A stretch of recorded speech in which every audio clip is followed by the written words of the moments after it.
Hello everyone, welcome to Careers Week. My name is Mandeep and I am a Herbarium Curator and a digitiser working at the Royal Horticultural Society Gardens at Wisley. And today's talk will be all about taking you on a journey into Curator's world and show you what we do, why we do it. And finally, I will talk a little bit about how I ended up having this job. So let's start. Now, if you go and visit any of the botanic gardens, the very basic side is you'll see a lots of plants and you'll see a lot of gardeners tending the plants and looking after them. But what you don't see, all sort of work which is going behind the scenes. Now, as you can see over here in this slide, we got somebody got this blue delphinium plant and they are color charting it, and somebody's doing color charting this particular plant. And this whole equipment, which consists of a notebook, a pencil, a pair of secateurs, rulers, and all these things. This is basically our curators collecting and pressing equipment. And I will go into details a bit later on that how do we use it and why do we use this equipment. Now, before we start, I would like to ask you a question. Does anyone knows what a herbarium is? Most people think the herbarium is a collection of herbs because that's how it sounds, or it's a collection of plants. But very, very close. A herbarium is a collection of preserved plant specimens and associated data used for scientific studies. So what we do is we go around into the gardens, we collect the plants from there, we bring them back into the herbarium, we press them, and then we mount them onto a piece of paper along with all the information. And once that's done, they are all nicely preserved in the cupboards like these.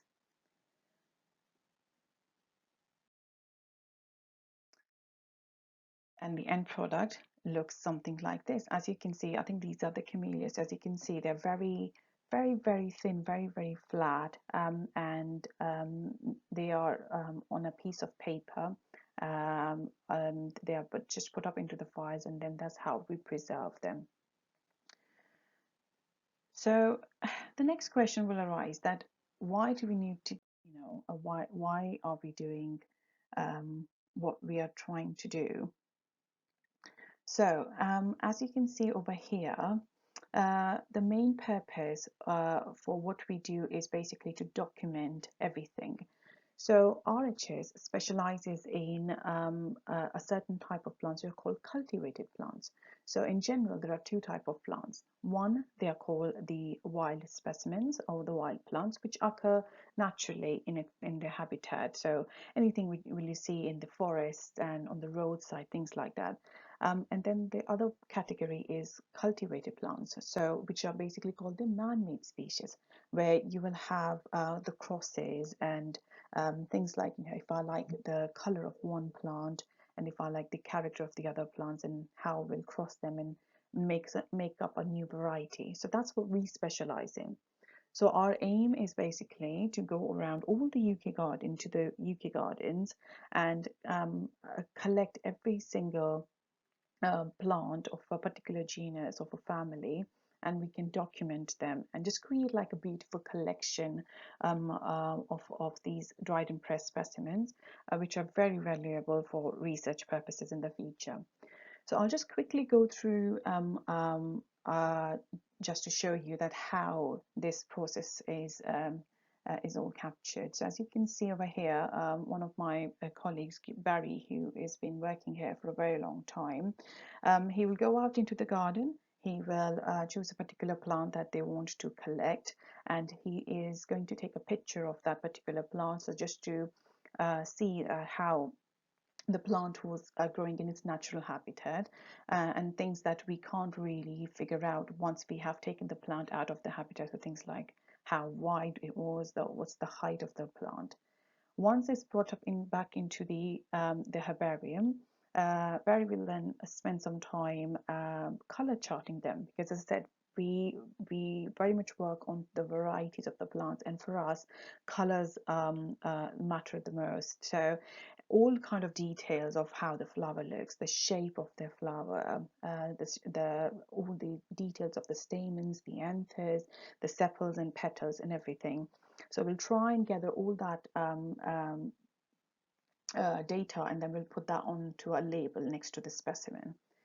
So once that's done, it's time for us to press the plant. So as you can see over here, this is a pressing, well, basically it is called a press. It's a pressing equipment.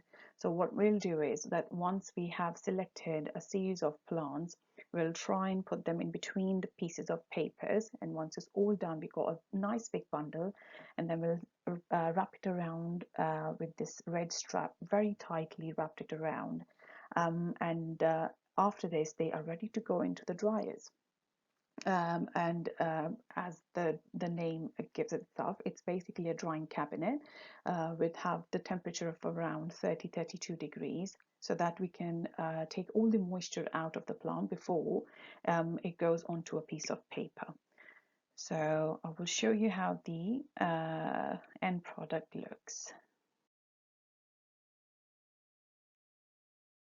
Right, so we saw how a plant was pressed and it was mounted, and now this is how it kind of looks on a piece of paper. Now I thought I'll just show you what my herbarium team basically entails. So we'll have some of the botanists, and as you can see, one of the botanists over here, she's got a hand lens in her hand, and she's just looking through any kind of details, and just looking up into that particular plant. And then we'll have some of the people who are called horticultural taxonomists. So taxonomist is a person who deals with the name changes. So he was experiencing with the naming of the plant and the name changes of the plant. And then we have the curators and digitisers, such as myself. So people who are responsible to create the collection, to look after the collection, and then digitize them. So I will show you in a little bit of time that how the digitization work is done and what does a digitizer do. Now over here, oh sorry, my screen is playing up a little bit, but I thought I will show you first the Whistler's oldest specimen. So over here you can see this one is a dried and pressed plant from 1731. So it's nearly kind of more than 200 years old, and it's in a very good state, and you can still kind of have a little bit of that lavendery sniff from there. So we very cherish this particular specimen. One of our oldest one. So it's a lavender specimen. And the other specimen over here is our very recent discovery. It's actually a potato plant. So it's the Solanum tuberosum. And why it's called Darwin's potato, because this particular plant of specimen was actually collected by Charles Darwin himself during the voyage of the Beagle, where he thought that he has actually discovered the edible kind of variety of plant of potato, which unfortunately wasn't the case. But nevertheless, it's still a very precious specimen for us. And it was the start of the journey when they started progressing, and people were looking into the different kind of species and genuses. So that's the Darwin potato for you.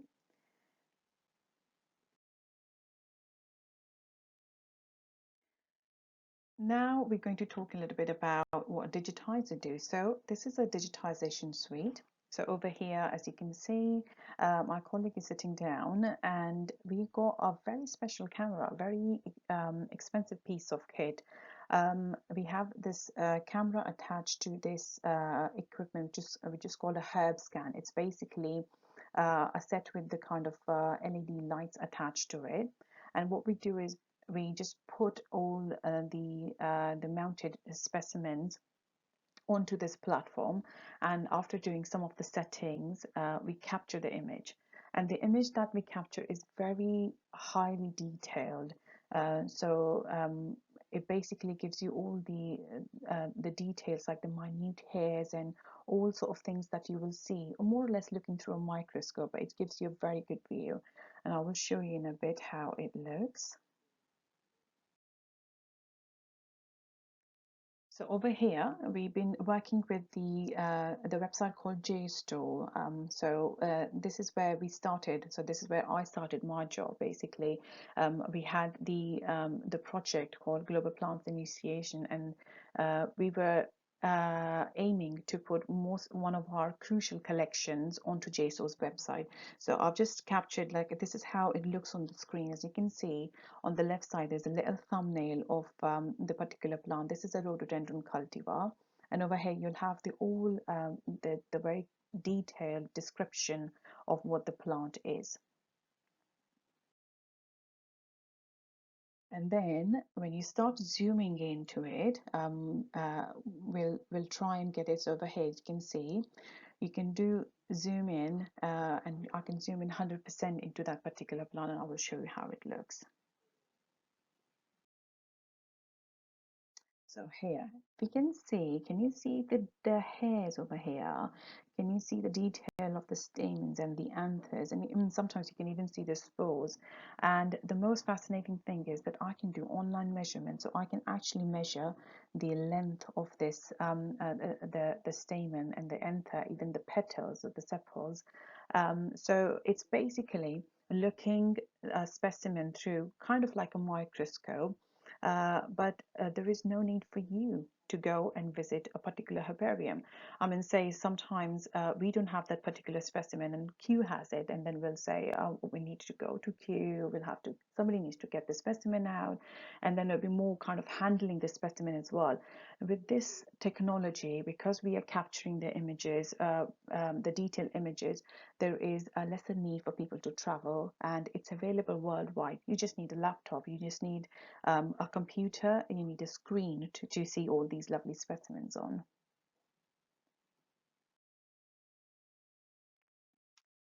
Right, so I think now I will talk a little bit about myself, so my career journey. So I was born and brought up in the north side of India. It's a state called Punjab, and after doing my schooling there, I did my master's in plant physiology and biochemistry from the Punjab Agricultural University, again in India.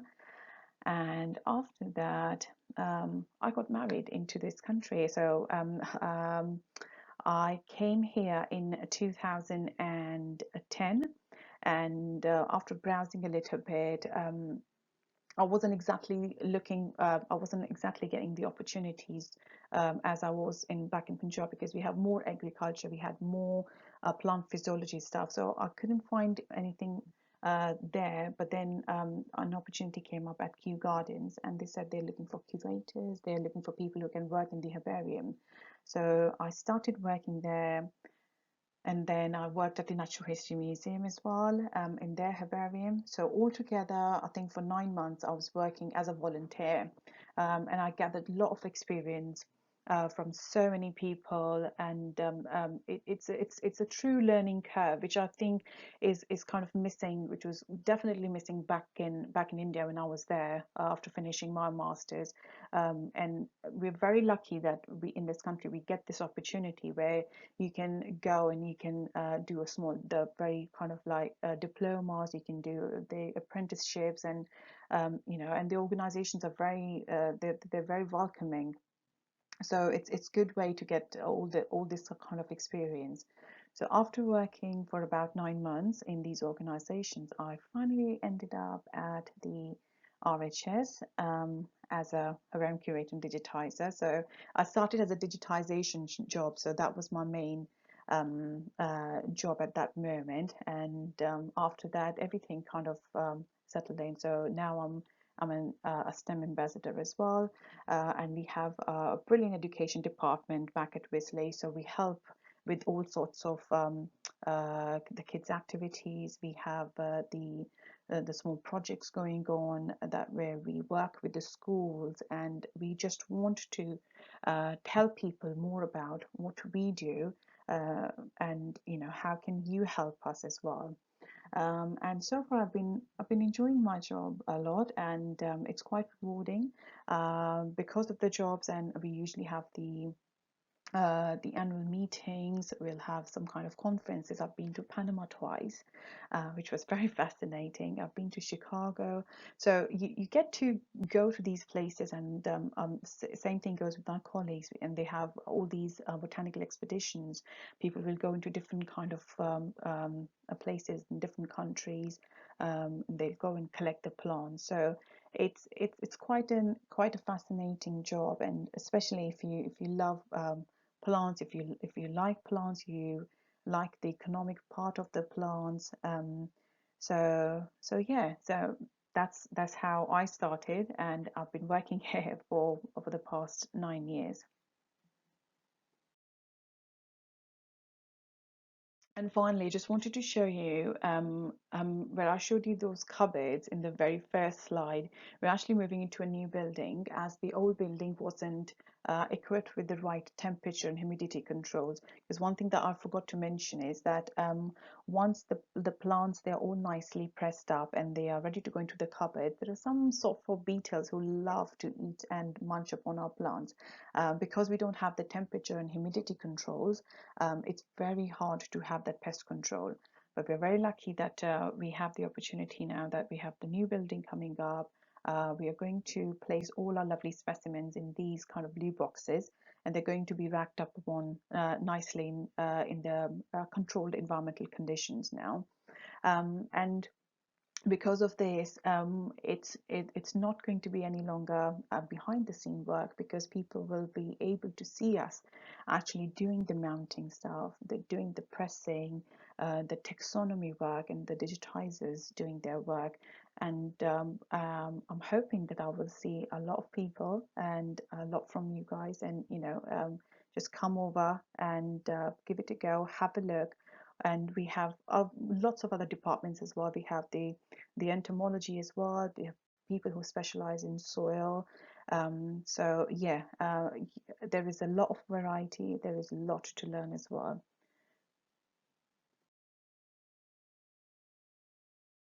So I hope that you all enjoyed the talk, and I was able to demonstrate a little bit what a curator is, because I know people go to the museum and they know what a museum curator is, but very few people have heard about herbarium curators, or what actually a herbarium is. So I really hope that I've motivated you to just go outside and just pick one of those your favorite plants. And as I used to do when I was young, just place that little plant in between my thick books at in the college and university, and just wait for it to just come out. So I hope you enjoyed that, and I will leave my contact details. If you have any questions, please feel free to contact us. Thank you very much, and have a lovely day.